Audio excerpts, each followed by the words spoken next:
اعوذ باللہ من الشیطان الرجیم بسم اللہ الرحمن الرحیم۔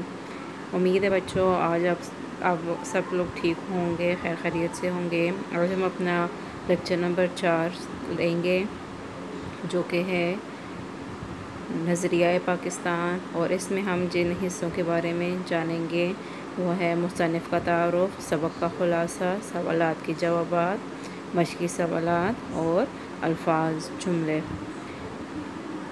سبق کا نام نظریہ پاکستان اور اس کے مصنف کا نام ڈاکٹر غلام مصطفیٰ خان ہے۔ سب سے پہلے ہم ان کا تعارف دیکھیں گے۔ ڈاکٹر غلام مصطفیٰ 1912 میں پیدا ہوئے اور 2005 میں فوت ہوئے۔ ان کا دیکھتے ہیں تاریخ پیدائش وغیرہ۔ وہ جبل پور میں پیدا ہوئے۔ 1928 میں انجمن اسلامیہ ہائی اسکول جبل پور سے 9ویں جماعت پاس کر کے علی گڑھ چلے گئے۔ علی گڑھ یونیورسٹی سے LLB، MA اردو، MA فارسی کی ڈگریاں حاصل کیں۔ 1947 میں PhD اردو کیا۔ ناگپور یونیورسٹی سے 1959 میں ڈیلٹ کی ڈگری حاصل کی۔ عملی زندگی کا آغاز کنگ ایڈورڈ کالج امروہتی سے بطور لیکچرار کیا۔ پاکستان بننے کے بعد اردو کالج کراچی سے وابستہ ہوئے۔ سندھ یونیورسٹی میں صدر شعبہ اردو کے طور پر خدمات سر انجام دیں۔ انہیں ستارہ امتیاز، نقوش ایوارڈ، اقبال ایوارڈ اور نشان سپاس ملا۔ ان کی تحریر اور تصنیف کے بارے میں جانیں گے۔ انہوں نے مذہب، پاکستانیات، ادب، تصوف اور اخلاق جیسے موضوعات پر لکھا۔ ان کی تحریریں زیادہ تر مغرب و مفرس ہوتی ہیں۔ عام قارئین کے لیے لکھے گئے مضامین اور کتب کی زبان سادہ، سلیس اور عام فہم ہے۔ انہوں نے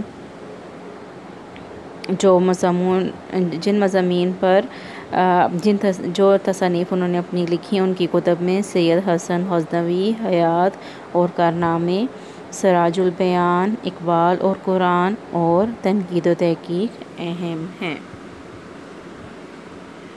اب ہم اس کے خلاصہ کی طرف چلتے ہیں۔ اس میں میں آپ کو اس کے کچھ اہم نکات بتاؤں گی۔ آپ نے اس پورے چیپٹر کی خود سے پڑھائی کرنی ہے تاکہ آپ کو زیادہ اچھے طریقے سے اندازہ ہو سکے کہ اس کے اندر کیا بیان کیا گیا ہے۔ مسلمانوں نے ہمیشہ رواداری اپنائی، لیکن جب کفر اولاد غالب آنا چاہے تو مسلمان ڈٹ کر اس کا مقابلہ کرتا ہے۔ اکبر کی بے جا روا روی نے مسلمانوں کے لیے مشکلات پیدا کر دیں، چنانچہ حضرت مجدد الف ثانی نے اس کے خلاف آواز بلند کی۔ اس کا نتیجہ یہ ہوا کہ بعد میں آنے والے حکمران مثلاً شاہ جہاں اور اورنگزیب دین پر چلنے لگے۔ مسلم اقتدار کا زوال۔ اورنگزیب کی وفات کے بعد مسلم اقتدار زوال کا شکار ہوا، جسے بچانے کے لیے نواب سراج الدولہ اور سلطان ٹیپو نے جان کی بازی بھی لگا دی۔ دوسری طرف شاہ ولی اللہ اور ان کے جانشینوں نے جہاد جاری رکھا، مگر اب صورتحال نہایت خراب ہو چکی تھی۔ انگریزی اقتدار غالب آ چکا تھا۔ سر سید احمد خان کی کاوش۔ ان حالات میں سر سید احمد خان نے وقت کے تقاضوں کو سمجھا اور مسلمانوں کو جدید تعلیم کے حصول پر آمادہ کیا تاکہ وہ انگریزوں اور ہندوؤں کے بچھائے ہوئے جال سے بچ سکیں۔ چنانچہ مسلم دشمنی کے سلسلے میں ہندوؤں نے 1885 میں انڈین نیشنل کانگریس، جبکہ ان کی سازشوں کا مقابلہ کرتے ہوئے 1906 میں مسلمانوں نے آل انڈیا مسلم لیگ قائم کی۔ ہندوؤں اور انگریزوں کی مسلم دشمنی۔ 1911 میں تقسیم بنگال کی تنسیخ۔ 1919 میں تحریک خلافت میں ہندوؤں کی غداری اور شدھی اور سنگٹھن کی تحریکوں سے ہندو ذہنیت کی کلیہی کھل گئی، جبکہ دوسری جانب وعدے کے باوجود ترکی کی سلطنت کے ٹکڑے کرنا انگریزوں کی مسلم دشمنی واضح کرنے کے لیے کافی تھا۔ یہ تمام حالات واضح کر چکے تھے کہ انگریز ہوں یا ہندو، دونوں مسلم دشمنی پر اتر چکے ہیں۔ الگ مملکت کا قیام۔ لہٰذا بعد ازاں مسلمانوں اور دیگر اقلیتوں کے حقوق کے تحفظ کی خاطر 1930 میں علامہ اقبال نے اپنے خطبہ الہ آباد میں اور 23 مارچ 1940 کو قائد اعظم نے مسلمانوں کے لیے ایک کلمہ لا الہ الا اللہ کی بنیاد پر الگ وطن کے قیام کو ضروری سمجھا۔ چنانچہ مسلمانوں کی شبانہ روز محنت رنگ لائی اور 14 اگست 1947 کو پاکستان معرض وجود میں آیا۔ قیام پاکستان کا مقصد ایک اسلامی اور فلاحی مملکت کا قیام تھا جو بدقسمتی سے اب تک حاصل نہیں ہو سکا۔ اس مقصد کے حصول کے لیے ہمیں اپنی ذمہ داری کو محسوس کرنے کے ساتھ ساتھ ذاتی مفاد پر قومی مفاد کو ترجیح دینا ہوگی۔ ہمیں چاہیے کہ ہم اپنے قول و عمل کو اسلام کے سانچے میں ڈھالیں اور وطن عزیز کے استحکام کے لیے تن من دھن قربان کرنے سے بھی گریز نہ کریں۔ اب ہم اپنے نظریہ پاکستان کے کوشچن کی طرف چلتے ہیں۔ اس میں پہلا سوال ہے ہمارے پاس، مسلمانوں کو اپنے دینی معاملات میں اپنی آزادی کب ختم ہوتی نظر آئی؟ اس کا جواب ہے، بادشاہ اکبر نے ہندوؤں کو بہت ساری مراعات دے رکھی تھیں، ہندو ملکی سیاست میں دخل دینے لگے اور ملک میں اپنے طور طریقے رائج کرنے لگے۔ یہ وقت تھا جب مسلمانوں کو اپنے دینی معاملات میں آزادی ختم ہوتی نظر آئی۔ سوال نمبر 2، سلطان ٹیپو اپنی جدوجہد میں کامیاب کیوں نہ ہو سکا؟ جواب ہے اس کا، ملک کے کچھ بااثر سرداروں کی غداری کی وجہ سے سلطان ٹیپو اپنی جدوجہد میں کامیاب نہ ہو سکا۔ سوال نمبر 3، تحریک خلافت کیوں شروع کی گئی؟ ترکی مسلمانوں کی خلافت کا مرکز تھا۔ پہلی جنگ عظیم میں انگریزوں نے وعدہ کیا تھا کہ جنگ میں شکست کے بعد وہ ترکی کے ٹکڑے نہیں کریں گے، مگر جنگ کے خاتمے کے بعد وہ اپنے وعدے سے مکر گئے۔ چنانچہ خلافت کے تحفظ کے لیے مسلمانوں نے تحریک خلافت شروع کی۔ سوال نمبر 4، علامہ اقبال نے مسلمانوں کے لیے الگ وطن کا مطالبہ کب اور کہاں کیا؟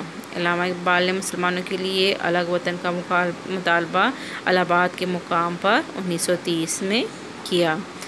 سوال نمبر 5، اہل مغرب نے قومیت کی بنیاد کس پر رکھی؟ اہل مغرب نے نسلی، خاندانی اور قبائلی بنیادوں میں ذرا وسعت پیدا کر کے قومیت کی بنیاد جغرافیائی حدود پر استوار کی اور کہا کہ قوم وطن سے بنتی ہے۔ مسلمانوں کی قومیت کی بنیاد کیا ہے؟ جواب ہے اس کا، مسلمانوں کی قومیت ایک نظریاتی قومیت ہے جو کہ لا الہ الا اللہ پر قائم ہے۔ اس نظریاتی پہلو کو نمایاں کرنے کے لیے مسلمانوں کو ایک امت کہا جاتا ہے۔ اگلا سوال ہے، نظریہ پاکستان کا مقصد کیا ہے؟ نظریہ پاکستان کا مقصد پاکستان کو ایک اسلامی اور فلاحی مملکت بنانا ہے۔ آخری سوال ہے ہمارا، شدھی اور سنگٹھن کی تحریکوں کے مقاصد کیا ہیں؟ ہندوؤں نے مسلمانوں کو ہندو بنانے کے لیے شدھی، جبکہ مسلمانوں کو ختم کرنے کے لیے سنگٹھن کی تحریک شروع کی۔ اب ہم اس کے درست جواب کی نشاندہی کی طرف چلتے ہیں۔ سب سے پہلا ہمارے پاس جو دیا گیا ہے، نمبر 1، سبق کے مصنف کا نام کیا ہے؟ تو سبق کے مصنف کا نام ڈاکٹر غلام مصطفیٰ خان ہے۔ تو سیکنڈ آپشن جو ہے وہ درست ہے۔ بے ہے، اکبر کے دور میں دین کی سربلندی کے لیے کس نے سختیاں جھیلیں؟ تو اس کا صحیح جواب ہے حضرت مجدد الف ثانی۔ جیم حصہ ہے، سید احمد بریلوی اور شاہ اسماعیل کب پیدا ہوئے؟ 1831 میں۔ اس کا جو درست جواب ہے 1831۔ دال حصہ ہے، کانگریس کب قائم ہوئی؟ کانگریس 1885 میں۔ فرسٹ آپشن ہے 1885 میں قائم ہوئی۔ مسلم لیگ کس نے قائم کی؟ مسلم لیگ نواب محسن الملک نے قائم کی۔ مصنف نے دنیا میں قومیت کی تشکیل کی کتنی بنیادیں بتائی ہیں؟ مصنف نے دنیا میں قومیت کی تشکیل کی 2 بنیادیں بتائی ہیں۔ غلط اور درست کی نشاندہی کریں۔ مسلمان کفرات کا غلبہ ہوتے دیکھ کر اٹھ کھڑے ہوئے، درست۔ شاہ اسماعیل سید احمد بریلوی کے مرشد تھے، درست۔ جیم حصہ، سر سید نے مجبوراً انگریزوں سے مفاہمت کو غنیمت جانا، درست۔ پہلی جنگ عظیم میں ترکی نے انگریز کا ساتھ دیا، غلط۔ ترکی کو نقصان نہ پہنچانے کا وعدہ فریب ثابت ہوا، درست۔ مسلمانوں کی قومیت کی بنیاد مغرب کے تصور قومیت سے مختلف ہے، درست۔ کالم ملائیں۔ 1930 الہ آباد کانگریس 1885، مسلم لیگ 1906، 1831 شہادت شاہ اسماعیل، نظریہ پاکستان، اسلامی زندگی۔ اب ہم آخر میں جملے کریں گے، یہ آپ نے اپنی کاپیز پر لکھنے ہیں۔ سب سے پہلا ہے کفر العاد، مسلمان کفر العاد کا غلبہ ہوتے دیکھ کر اٹھ کھڑے ہوئے۔